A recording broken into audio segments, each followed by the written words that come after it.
Aurélie Godard, bonsoir. Bonsoir. On vient d'assister à votre conférence. Vous en êtes à votre 3e voyage MSF en tant que médecin anesthésiste.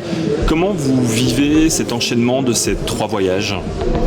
Alors les 3 étaient importants pour moi parce que j'avais le premier, assisté à la catastrophe et puis envie de faire un peu plus. Donc la 2e fois était nécessaire. Et puis la 3e fois m'a permis de voir un peu l'évolution du conflit et malheureusement l'horreur devenir quotidienne.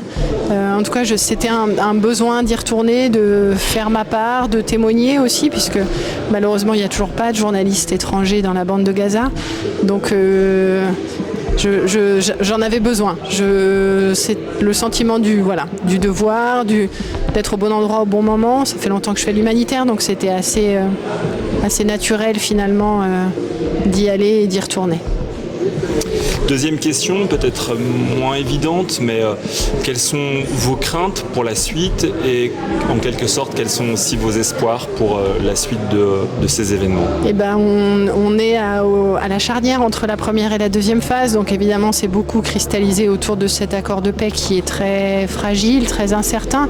Donc les craintes et les espoirs, elles sont là, que ça se concrétise, qu'il y ait une 2e phase, une 3e phase et donc la paix et une reconstruction possible. C'est imaginer retourner dans l'horreur qui a été celle des derniers mois est inimaginable au jour d'aujourd'hui, mais malheureusement une possibilité, j'en ai peur. Je vous remercie. Merci à vous.